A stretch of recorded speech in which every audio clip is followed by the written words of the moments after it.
Shalom sa inyong lahat. Ako si Rabbi Rich. Ngayon, tinitingnan natin ang isang malalim na katotohanan mula sa mabuting balita ayon kay Mateo 6:6. Sa kaisipang Hebreo, ang relasyon natin kay Adonai ay hindi pagtatanghal para sa mundo. Ito ay isang matalik na tipan sa pagitan ng Ama at ng kanyang anak. Itinuturo ni Yeshua ang tungkol sa lihim na silid. Sa Hebreo, ang pribadong silid ay tinatawag na Cheder. Hindi ito isang pisikal na aparador kundi ang santuwaryo ng puso.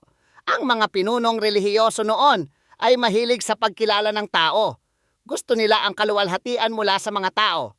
Ngunit sinabi ni Yeshua na kapag mananalangin ka, pumasok ka sa iyong Cheder at isara ang pinto. Ito ay tungkol sa kabana o tapat na intensyon. Kapag nag-iisa, kasama si Adonai, natatanggal ang ating mga maskara. Hindi tayo nagpapanggap ng banal o gumagawa ng mahabang daldal. Nakatayo tayo sa harap ng hari ng mga hari kung sino talaga tayo. Dito nagaganap ang tunay na pagbabago at ang teshuvah o pagsisisi at pagbabalik sa Diyos. Upang simulan ang mas malalim na paglakad kasama ang Mesiyas, hinihikayat ko kayong bisitahin ang Walk with Yeshua app. Sa paghahanap kay Adonai, sa lihim kinikilala natin na siya ang pinagmumulan ng lahat ng ating kailangan.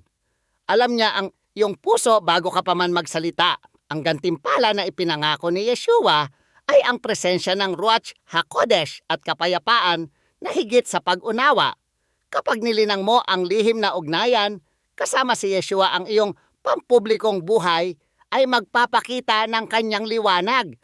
Hindi mo kailangang ipagmalaki ang iyong katuwiran dahil ang bunga ng Espiritu ay makikita.